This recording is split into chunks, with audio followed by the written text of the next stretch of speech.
Olá, bem-vindo ao terceiro episódio do FulviaCast, um espaço criado para dar voz, autenticidade e força às mulheres que querem empreender. Eu sou Fulvia Médici e venho aqui entrevistar mulheres incríveis que têm a beleza no propósito de empreender. E hoje eu estou aqui com uma convidada maravilhosa, que é a Tatiana Poletti, que veio contar a história primeiro do livro dela, Ela Não Disse, e um pouquinho sobre a trajetória dela profissional. Bem-vinda, Tati! Obrigada, Fulvia. Obrigada. É um prazer enorme estar aqui com você. Obrigada mesmo. Eu quero que você conte um pouquinho, Tati, a sua trajetória, até chegar no livro. Como você mandou para mim? Explica um pouquinho para o nosso público. Tá bom. Essa chegada no livro, ela não foi tão simples e nem tão fácil. Eu tenho 27 anos de mercado corporativo, profissionalmente falando. Trabalhei no mercado financeiro. Estive em cadeiras bem alta na liderança, sempre com um sentimento que hoje eu consigo nomear como não pertencimento e solidão. Pessoalmente, tive uma experiência de morar na China por 4 anos, onde minha filha nasceu. Tive um casamento, um divórcio e uma relação hoje super amigável com o pai da minha filha, super próxima. E aí eu tive um relacionamento em que eu me vi perdida, me vi sofrendo, me vi sem identidade, sem força. E aí esse relacionamento acaba, eu ainda sem entender o que se passou e o que eu senti. E eu comecei a escrever no Instagram como uma ferramenta de entendimento mesmo, e para nomear o que tinha acontecido comigo. Tipo um desabafo? Tipo um desabafo.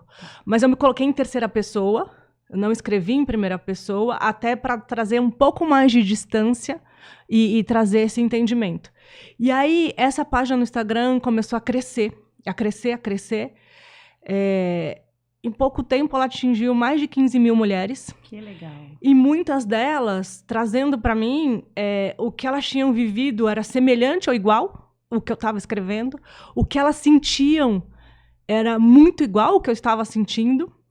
E aí começou essa troca. E aí eu resolvi pegar toda essa escrita e transformar em livro. E aí virou esse livro, Ela Não Disse, que na verdade relata a história real de um relacionamento abusivo. Que legal. Então hoje você vem tanto dessa vivência do que você viveu e do que mulheres escreveram também para você. Sim. Que a gente tem muito isso, né? E trabalha com um lado de consultoria, né?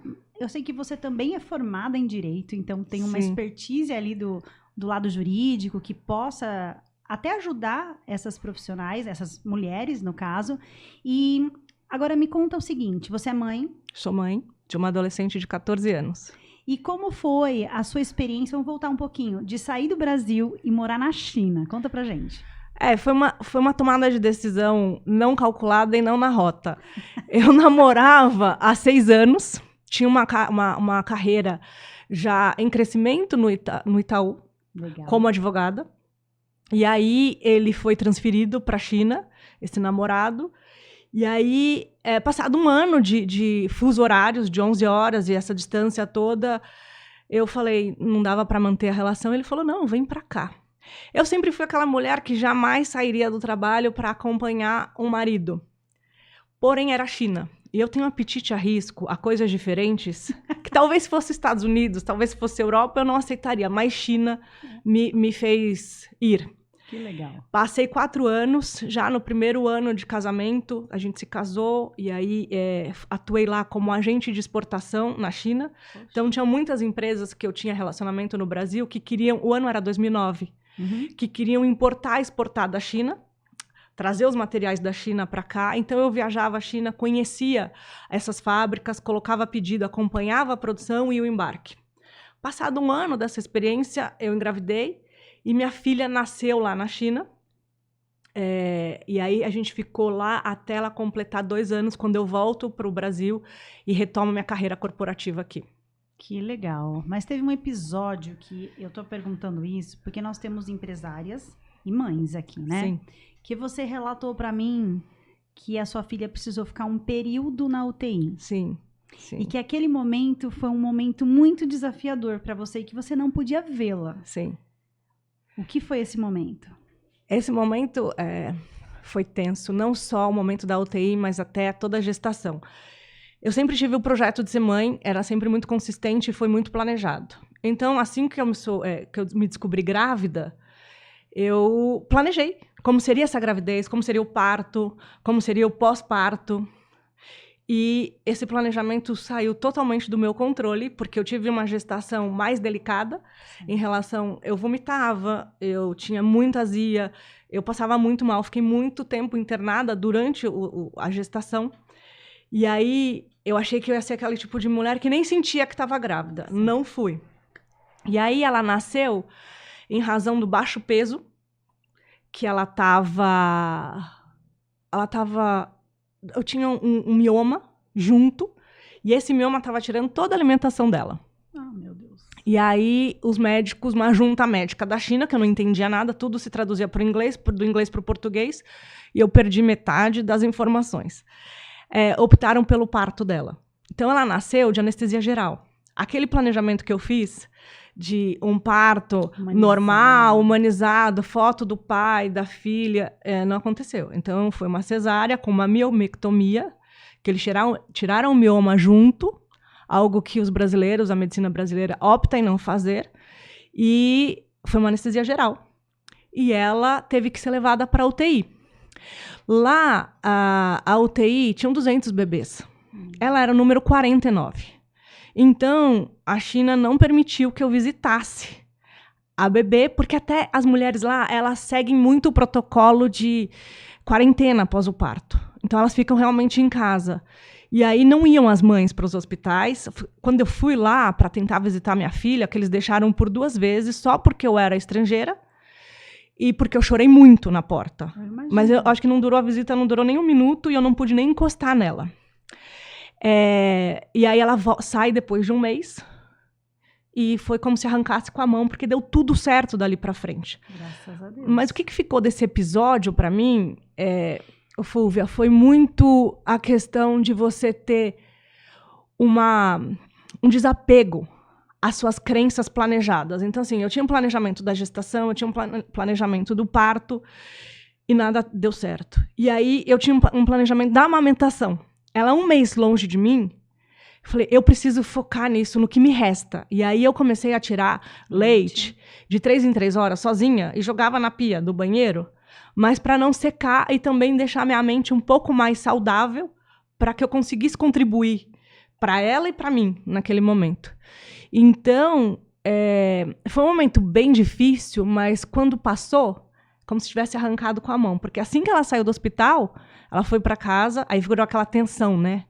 Desespero, né? Tá o pai dela, minha mãe, que tinha ido para a China também. Será que ela vai pegar o peito? E pegou. Pegou. Mamou até os 2 anos. Olha que bem. E foi uma experiência incrível no final. Não, amamentar, deu tudo certo. Filho. Não, eu nem me imagino no seu lugar, porque eu fiquei uma mãe muito louca, né? A gente fica muito dependente daquele serzinho. E agora que eu tô tentando me desconectar um pouco, até porque isso também me fez, com o lado empresarial, né? Que eu sempre fui a workaholic de trabalho. A gente se desprende um pouco, né? Porque é aquela sua joia, né? Aquele teu momento ali, né? E de repente, imagina meu filho 1 mês na UTI sem ouvir. Meu Deus. Sem poder ver. Você tá de parabéns pela sua coragem, Obrigada. pela sua força, que eu acho que só o pai nosso lá de cima que ajuda a gente a ter essa força. Então, assim, quer dizer, são várias passagens até chegar ao livro. Sim. Como, pra você, como ali naquele momento, aquele mundo corporativo, né? Você disse que passou por alguns também desafios de, tipo, você está em cargos altos, mas não sentir pertencente. Por quê? Hoje todo mundo almeja ter cargos bons ou chegar a sua empresa a estourar, vamos dizer assim, né? Sim. De repente você tem essa oportunidade e você não se sente ali. Olha que coisa mais louca, mas é real. O que pra você naquele momento, o que você olhava e não dizia com você? Porque algum propósito tinha, né? De você passar por aquilo ali e às vezes enxergar e falar, não é pra mim.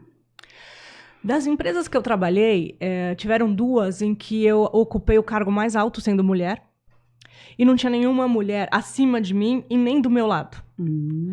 Então, eu não conseguia também, naquela época, nomear e dizer exatamente o que estava acontecendo, o que eu estava sentindo. Eu senti apenas que eu tinha que jogar o jogo.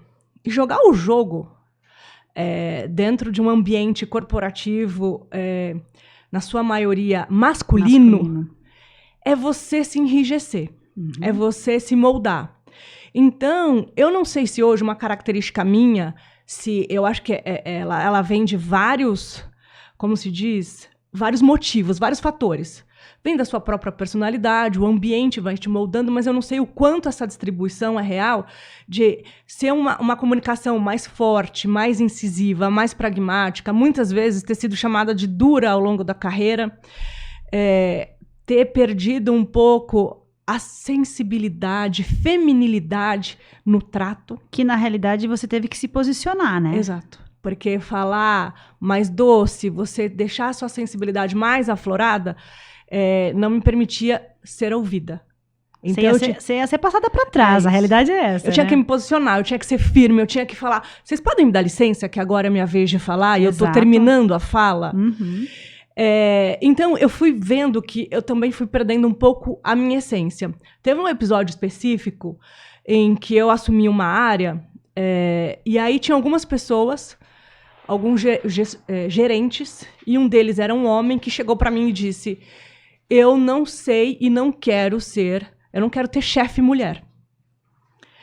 E eu falei, cara, a gente vai ter que lidar com esse desafio juntos, porque você vai trabalhar comigo e eu vou trabalhar com você. Exato. E aí, passado um tempo, ele não se adaptou ao novo modelo de negócio que a gente estava trazendo, que era a estratégia da empresa também, de alavancar os processos e tudo isso. E chegou o momento do desligamento. Porém, ele já tinha com a empresa mais de 17 anos. Meu Deus. Então, foi um momento em que realmente me tocou e saber a dificuldade que ia ser para ele, depois de tanto tempo com a empresa e tal. E quando eu fui fazer esse desligamento, o meu gestor, homem também, disse: seja impassível, não demonstre os sentimentos, faça o mais rápido possível, vire as costas e pronto. Ali eu não consegui jogar o jogo e trouxe realmente a minha sensibilidade diferente. Sim. Trouxe para aquele momento, acolhi ele com a empatia que eu pude trazer naquele momento. Falei com a equipe de uma forma empática, zelosa e sensível, em que as pessoas se emocionaram. Eu também me emocionei. Com certeza. E ali eu percebi que é diferente. Tem uma diferença da mulher para o homem e que hoje o corporativo não aceita isso. E é isso que, juntando com todas as minhas vivências pessoais, profissionais, isso é só um pequeno exemplo, que eu chego nesse momento que eu estou hoje, que é realmente de revisitar o meu papel e mudar minha posição no tabuleiro, que eu acho que eu vou poder contribuir de uma forma diferente, talvez mais eficiente. Que essa fala sua, eu adoro muito estudar mentalidade, pessoas, toda essa estrutura, né? Se você parar para analisar, não sei se você já teve esse lado da postura que você teve que atingir. Sim. Da alta performance que você tinha, que era o cargo ali mais alto como mulher, numa empresa totalmente masculina. Então você perdi meu lado feminino para me tornar o homem pela postura que eu tinha. A próxima fase, que é a fase deste relacionamento que nós vamos falar aqui na frente, que é hoje o seu propósito de ajudar mulheres, você pode parar para analisar que você talvez não tenha tomado conta antes, porque você era um homem. Então, você estava debatendo, mesmo com essa força do abuso, com o homem. Você estava guerreando, por isso que você não sentia que você estava sofrendo um abuso? Pode ser. Já pensou nisso? Não, um excelente insight. Não tinha pensado por esse lado, mas faz bastante sentido, assim, sabe? Eu não sei se... Na verdade, eu sei. Com as trocas com várias mulheres ao longo dessa carreira, todas validaram o que eu sentia e o que eu vejo hoje. Que a gente se sente deslocada, a gente se sente errada. Então, a gente se sente exagerada, louca. Então, você sempre vai querendo falar assim, eu acho que eu estou de mimimi. Eu acho que eu estou sensível Sendo demais. que o problema não é você. Exato. Então, eu sentia que o problema era eu, na empresa, apesar do domínio técnico, da experiência, da bagagem, estava comigo, mas ainda eu achava que o problema era eu. E quando chegou a relação, o modelo se repetiu. Então, também comecei no começo e durante boa parte a achar que o problema era eu. Exato.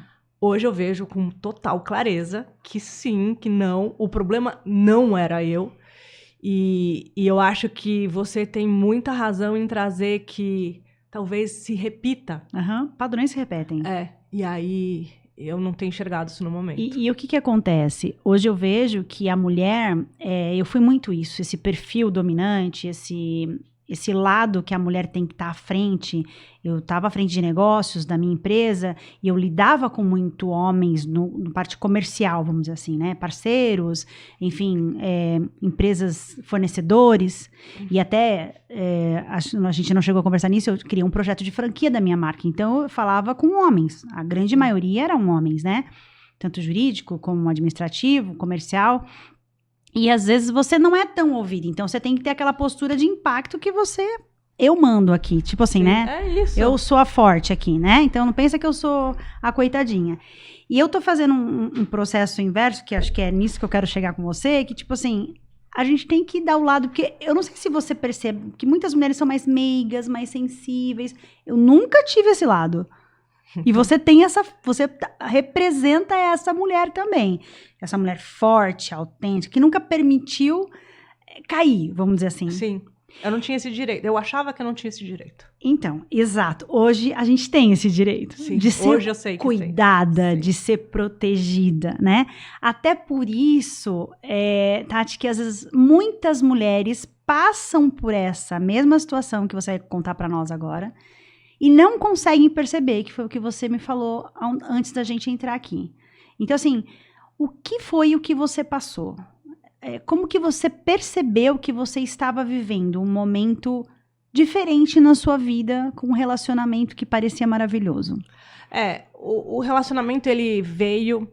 Hoje eu vejo que também ele seguiu um padrão, né? Então, conforme várias mulheres foram trocando comigo, existe um padrão.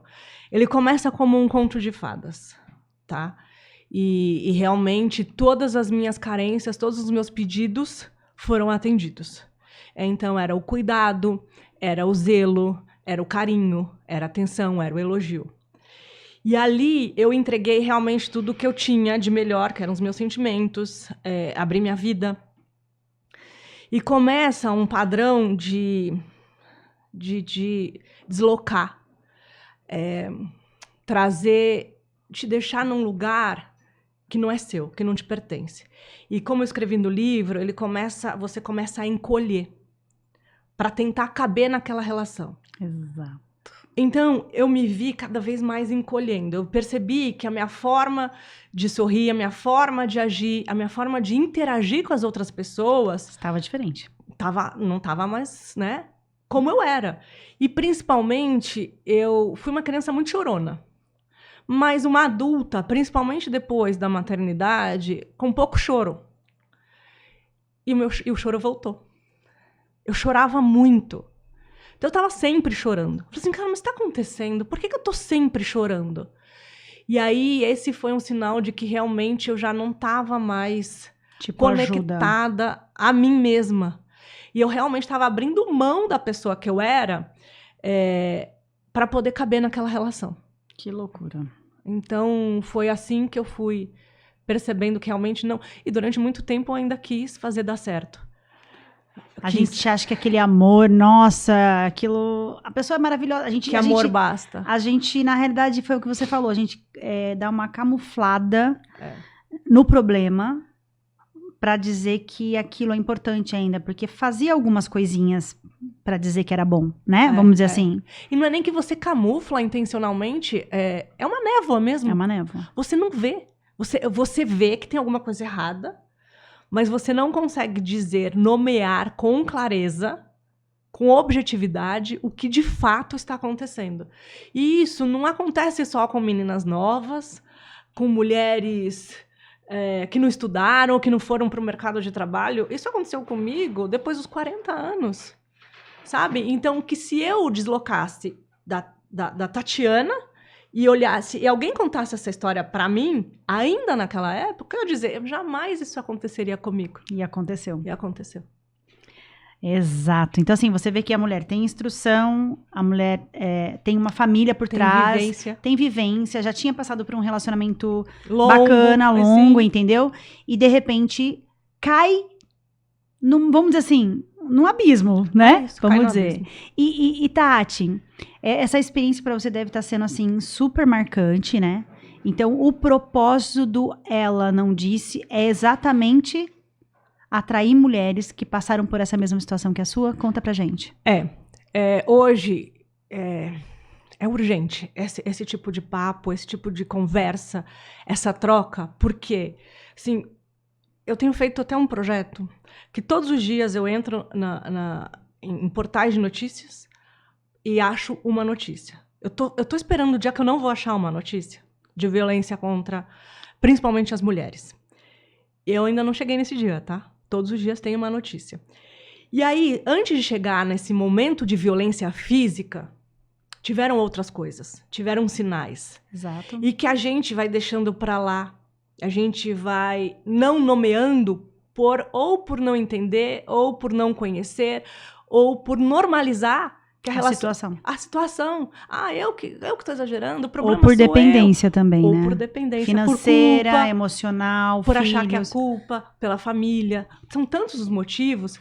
Então, com essa experiência pessoal, e aí que veio à tona com tantas mulheres, a ideia do projeto, ele é mais a gente ter uma conversa muito franca e direta sobre o que é abuso emocional. Não é sobre quem é o abusador, se ele é narcisista, deixa de ser narcisista. Não é sobre ele. Não é um olhar terceiro. É sempre um olhar próprio voltado para quê? Por quê? O que é isso? Como que eu identifico? Certo. A partir da identificação, como eu entendo o autoconhecimento, como eu fui parar numa situação como essa, por que eu fui parar numa situação como essa, o que aconteceu nesse caminho, como eu entendo e valido as minhas emoções, os meus sentimentos, certo. Que a gente sempre passa pelo caminho de não validar o que a gente sente, o que a gente deixa pra lá, né? Vivencia, e para depois entender como sair e como não voltar. Exato. É isso. Porque é fácil, né? É isso. Agora me conta, como ajudar mulheres que em qualquer faixa etária, que em qualquer nível social, de conhecimento, consigam identificar o que elas estão passando. Hoje se fala muito sobre isso, né? Mas ainda tem muita gente que não entende. Como você mesmo falou, eu tinha tudo.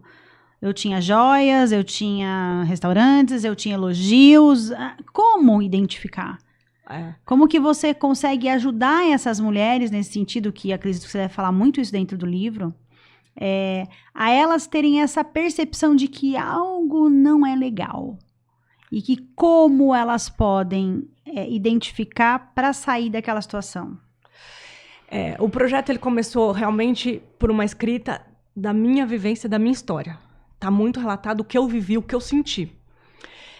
E aí, agora, teve uma virada na página do Ela Não Disse, e eu até não mostrava o rosto, e agora eu tô vindo para mostrar que tem voz, que é uma pessoa, que tem emoções, para trazer de uma forma... Eu passei a estudar a temática, então Legal. Eu comecei uma pós de neurociência e psicologia positiva, passei a fazer pesquisas próprias, voltadas para essa temática de abuso emocional, palestras em que eu vou em empresas não dizer sobre o assédio moral, que o assédio moral é uma caixinha dentro do abuso emocional, dentro do ambiente corporativo. Exato. Mas eu vou trazer ali exatamente qual é o entendimento de uma forma mais global de como de como identificar o abuso emocional em qualquer relação.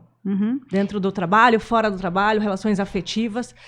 E aí, então, vem um trabalho muito de conscientização, de conversa, de troca sobre esse tema. Até mesmo para as mulheres se sentirem seguras. Sim. Né? Sim. E você falou uma coisa dessa palestra em relação ao mundo corporativo, que a gente sabe que tem muito isso, né?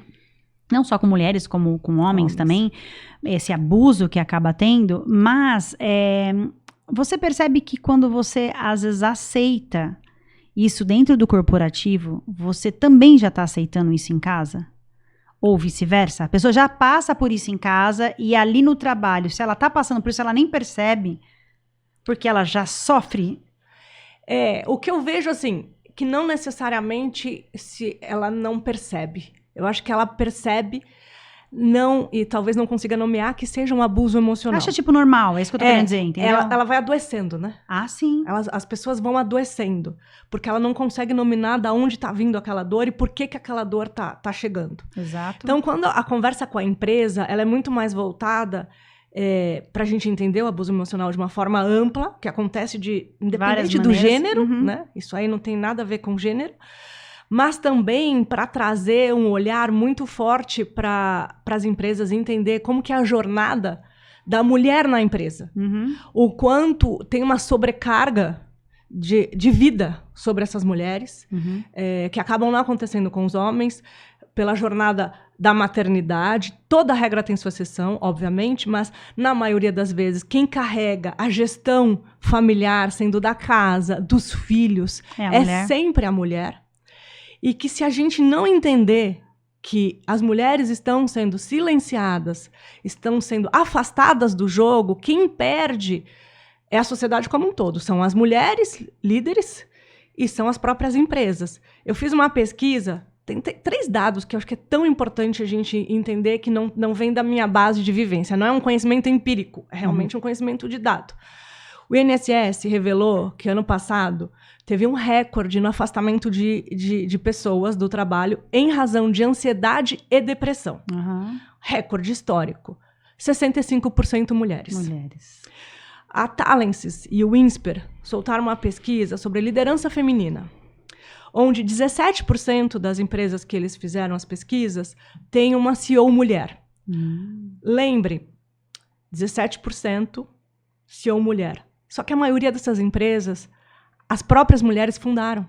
Exato. Elas só conseguiram se tornar líderes daquilo que elas mesmas criaram. E aí eu soltei uma pesquisa com todos os meus relacionamentos de mulheres para entender como que elas que estão no mundo corporativo, para entender como que elas estão e qual é a ambição delas. E 67% trouxe, a gente está falando de mais de 300 mulheres, 67% trouxe que no médio prazo elas querem sair do mundo corporativo, pois não se sentem pertencendo. Exato. Então esse olhar de vivência e todos esses dados me trazem, vamos conversar com as empresas e vamos dizer, se você não vê, se você continuar tapando o sol com a peneira, você está perdendo talentos. A sociedade está perdendo, as mulheres estão perdendo, e isso também infere em resultado. E isso, vamos mais fundo ainda. Quem está perdendo é a família. Exato. Porque a mulher, ela está sobrecarregada, ela está pesada, cansada, e esses filhos que estão por aí em mãos de quem? Exato. Porque para ser uma CEO, você sabe muito bem disso, quando você chega a um cargo de liderança tão alto, uma patente tão alta, você trabalha, eu era workaholic. Então, eu queria crescer, meu projeto de franquia, eu já me enxergava a CEO mais poderosa, porque eu estava no meio dos grandes e eu queria ser grande. Eu tive um filho, deu uma barradinha, até eu falei no Conexões ali na minha apresentação, mas era a minha paixão. Só que ao mesmo tempo eu já não tinha a mesma força, por quê? Porque eu queria estar com meu filho, queria estar cuidando da minha casa, queria viver aquele momento que a gente desejou, certo? E, de repente, a sua empresa, que também é teu filho, ela fica um pouquinho de lado. E aquilo vai perdendo. Algumas mulheres que continuam nesse escalão e estão lá no alto, todas têm uma pessoa que pode ajudar a cuidar do filho, concorda? Sim, sim. Ninguém tá sozinho. Tem uma rede de apoio. Exato. E aí, o que as empresas, por exemplo, não percebem? Que essas mulheres, às vezes, muitas vezes deixam os seus lares com os filhos doentes em casa. Quantas empresas, e eu já ouvi várias mulheres saírem das suas patentes porque o meu filho doente, e o diretor falou que onde já se viu você ficar em casa porque meu filho tá passando mal? Deixa com alguém. Entendeu? Por quê? Porque hoje, cada vez mais, graças a Deus nós estamos falando sobre isso, mas as pessoas estão ficando doentes, vamos dizer assim, porque realmente as pessoas não têm esse discernimento. Pode ver uma empresa que tem uma liderança feminina, que foi o que aconteceu com você. Você tinha um lado meigo, mesmo com você tem que ter aquela postura, e quando é uma empresa masculina, um chefe masculino, ele não tem a visão de que aquela mulher tem uma família. Sim. E que mesmo que ela tenha uma babá, ou que ela tenha uma pessoa que cuida da casa, ela tem uma carga emocional, física. Claro que tem. E até porque esse mesmo diretor que você deu agora de exemplo, também deve, talvez, né, é casado, tem filhos, mas quando a febre bate na criança, é no telefone dela que toca. Não é o telefone dele. Se o que vai comprar para o mercado para levar, o que a criança vai levar na lancheira, é ela quem pensa. Ela, quer dizer. Se a pessoa que está apoiando a casa liga e fala, tá faltando tais produtos, é ela que vai atrás para comprar, para resolver, ou ela que organiza com a pessoa para comprar. Então, assim, é uma carga puxada, pesada, e a conversa, a gente tem que começar a puxar os homens para a conversa, porque nós, mulheres, estamos sim tomando conta, propriedade do que a gente está sentindo dessa sobrecarga, a gente está conversando a respeito. Quem não está vindo para a conversa são os homens, e a gente precisa trazê-los para isso. E exatamente, né, a Tati faz parte do nosso grupo Conexões que Inspiram, né, a nossa hub de negócio, e exatamente é isso. É um momento que realmente a gente consegue sair um pouco daquela rotina do dia a dia, falar de negócio sim, porque a ideia é a gente se conectar e uma ajudar a outra ali naquele movimento, mas também você tira um pouco aquele peso de tipo, olha, hoje eu tenho que deixar o jantar pronto, eu tenho que buscar o filho no colégio, que é maravilhoso, mas é um momento nosso, né? Sim. Então ali naquela descontração, vamos dizer assim, vocês conseguem, né, até vocês estavam falando, olha, conversamos isso, conseguimos criar esse objetivo uma com a outra, então isso que é muito legal da gente conseguir. Os homens realmente são mais fechados. É raro o homem que consegue ainda falar do seu problema com outro homem, até porque eu sou macho, né? Então tem isso. Tati, tá sendo muito gostoso a gente conversar. Eu vou falar um pouquinho agora, né, agradecer os meus patrocinadores, a Caring Car, que é uma oficina mecânica maravilhosa aqui em São Paulo, que você tem que conhecer. A De Maria, que é uma loja de semijoias, é brasileira e tá na Suíça agora, tá no mundo inteiro. E a Harmony, que é voltada para a saúde, produtos voltados para a saúde, para emagrecimento. Eu quero agradecer eles e agradecer a sua presença, porque antes disso, você vai contar a história e mostrar esse livro maravilhoso pra gente. Por favor, vamos mostrar essa capa, gente. Olha que livro mais lindo, gente. Sensacional. O que aqui de dentro, além da sua experiência, você traz aqui? Você conseguiu pegar depoimentos de alguma outra mulher? Tem uns capítulos que eu dei o nome de As Vozes que Ecoaram, que como eu fiz uma curadoria de todas as mulheres que trouxeram ou que comentaram os posts que eu ia escrevendo, ou alguns stories, ou me mandaram mensagens diretas, e aí eu fui consolidando isso, e aí ao final eu trouxe um capítulo falando Vozes que Ecoaram, e trazendo expressando esses sentimentos, essas emoções e essas vozes delas. E eu tô indo para o meu segundo livro, que é realmente, mas não é uma história biográfica, vai ser Nomeando o Abuso Emocional, trazendo essa clareza para esse tema, porque foi o que eu te falei um pouco mais cedo. Antes de chegar nessa questão da violência física, a gente percorre um caminho. Certo. E aí, talvez, se a gente estiver mais atenta e mais consciente nesse caminho, a gente consiga sair antes. Então, esse livro ele vai estar na Bienal do Paraná, a Bienal do Livro do Paraná, que vai ser em outubro. Estou super feliz. E, enfim, fiz um lançamento dele semana passada. Que foi um sucesso. Foi um sucesso, foi incrível o momento, pessoas incríveis estiveram lá comigo. E eu ganhei um, tá, gente? Eu vou ler com o maior carinho, vou postar. Inclusive, nós vamos fazer um sorteio aqui, né? Sim, para as nossas empresárias mulheres que estão nos acompanhando aqui. Mas assim, né? Tem que acompanhar o Ela Não Disse, certo? Isso. E acompanhar aqui o FulviaCast, com certeza você veio por alguma das nossas redes ou assistiu no YouTube. E marquem lá, né, Tati? Vamos colocar? Vamos. Coloca Eu Quero, né? Que aí a gente vai sortear. Quem escreveu Eu Quero, nós vamos fazer um link ali. E as pessoas Quem for sorteado, a gente divulga. Combinado. Pode ser? Combinado, combinadíssimo. E autografado ainda. Sim, sim. Autografado, que delícia.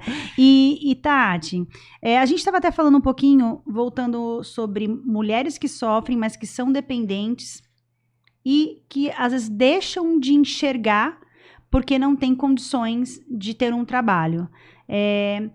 Como que a gente... Nós falamos até de trabalhar com a Conexões, né, voltado para isso, mas como que você consegue ajudar essas mulheres, ou você tem algum projeto para isso? A ideia do projeto é a gente começar a conversar a respeito do tema. Eu acho que a partir do momento que a gente começa a nomear, as coisas ficam mais claras e depois direcionar. Certo. Muitas mulheres escreveram que ainda estão vivendo esse relacionamento abusivo, estão dentro de um casamento ou de uma história longa e que têm uma dependência financeira, emocional e que não consegue se desprender. E aí, com conexões que a gente vem formando e criando com outras mulheres, elaborar um projeto para os próximos passos. Exato. Sabe? Então, por enquanto, a gente fica ainda com essa parte de nomear e de trocar os conceitos e o entendimento para depois ir avançando com esses próximos passos, porque sim, tem muitas mulheres que têm essa dependência, tem muitas mulheres que têm vergonha, tem muitas mulheres que se sentem culpadas. E também não sabem nem o que fazer, né? Por onde eu vou? O que eu faço? Exato. Né? Porque se ela já está sofrendo isso há um tempo, ela começa a se sentir o quê? Incapaz. Eu jamais que eu vou conseguir fazer qualquer... E tem tanto trabalho que a gente pode fazer dentro de casa mesmo, Sim. entendeu? Que elas não se enxergam, né? Então, eu acho que é essa ideia, hoje, essa ideia que a gente teve aqui de linkar isso, né? Com essas pessoas, essas mulheres que querem não só sair desse relacionamento, mas ter a sua independência para poder criar coragem de fazer algo, ou se sentir importante, a gente vai conseguir criar isso também dentro do hub aqui de negócio para ajudar essas mulheres a saírem disso ou a se despertarem, né? Sim. E aí tem o Ela Não Disse, que vem muito com esse olhar dessa experiência pessoal, trazer esse conhecimento para demais mulheres. E com essa vivência pessoal e toda a experimentação profissional, tem a consultoria. Eu resolvi sair do mundo corporativo, tem 1 mês e meio. Ah, não acredito! E Olha. aí... por isso que eu estou aqui com vocês, Conexões Mulheres Empresárias. Maravilhosa! Porque agora eu abri uma consultoria voltada para mentorar mulheres e também para trazer um olhar de consultoria para as empresas, um diagnóstico de como estão a saúde mental, todo esse olhar para a liderança feminina.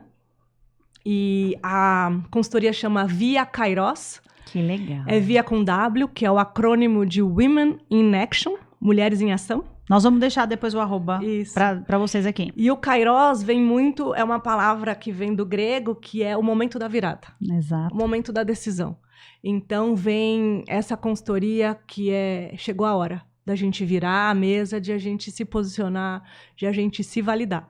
Nossa, vai ser fantástica, principalmente para ajudar os negócios em si. Exato. Né? E às vezes dentro da nossa empresa a gente poder identificar às vezes uma pessoa que está passando por alguma situação que a gente pode ter já tem um outro olhar, né? Exato. Você já tem essa vivência, conseguir estar ajudando. Nossa, parabéns, Tati.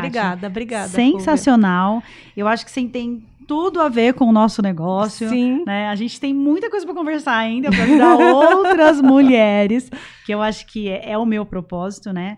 Tanto o podcast quanto o Conexões é voltado para ajudar mulheres que têm um propósito, mas não sabem nem o que fazer. Então, a gente quer dar essa liderança, dar essa força, dar essa conexão. E eu acho que você veio numa hora corretíssima para realmente ajudar a gente com toda essa expertise, né? Porque eu acho que a gente aprende, né? Tanto no mundo corporativo, toda essa situação que você passou na China, com a sua filha. É tudo uma vivência maravilhosa que vem para despertar e ajudar muitas mulheres. Parabéns pela sua história. Obrigada. Apaixonada. E eu quero agradecer muito por você aceitar estar aqui nessa tarde, né, com a gente aqui no podcast. E vamos fazer o maior barulho para que este livro esteja em vários lugares. E, claro, além do nosso sorteio, Tati, como que as pessoas conseguem comprar o seu livro? O livro está na Amazon.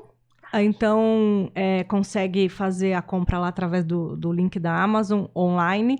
E a parte física, impressa dele, eu estou ainda organizando como distribuir. Mas quem tiver interesse pode entrar no Ela Não Disse, me mandar um direct e aí a gente se organiza para enviar. Maravilha, maravilha. Bom, eu já tenho o meu, tá? E você que quiser o seu, você pode entrar, né, no Ela Não Disse e também na rede da Tati, que depois vai ficar tudo aqui no YouTube, no Instagram, no TikTok, nós estamos em todas, tá? E aí vocês vão estar buscando. E, gente, uma coisa importante. Se você percebe que tem alguma amiga sua, alguém próximo de você, que está passando por qualquer situação parecida ou semelhante, tenta trazer essa pessoa, conversa com ela, né? Isso. Pra tirar Acolhe. esse medo dela, acolhe ele, porque assim, as pessoas hoje precisam ser ouvidas, Sim. né? De um Validadas. apoio, não É precisa nem de ajuda, a gente precisa de apoio, entendeu? É isso aí. E você vai salvar vidas, É isso né? aí, é Então, isso aí. fique a dica. Tati, mais uma vez. Eu quero te agradecer, Fúvia, pela generosidade pela sua iniciativa, pelo seu propósito de conectar mulheres. Foi incrível a nosso encontro. Conheci mulheres ali inspiradoras, com histórias que nos motiva a dar o próximo passo, a se apoiar. Então, esse propósito de fazer com que nós estejamos cada vez mais juntas, mais conectadas, em prol do que cada uma de nós acredita, com cada um do seu propósito, eu acho que é muito valioso. Então, você está de parabéns. Muito obrigada. Estou muito feliz de estar aqui, muito feliz de fazer parte do seu projeto também. Muito obrigada. Obrigada. E você fica ligadinho que vem mais podcast por aí. Acompanhe as nossas redes sociais e até o próximo episódio.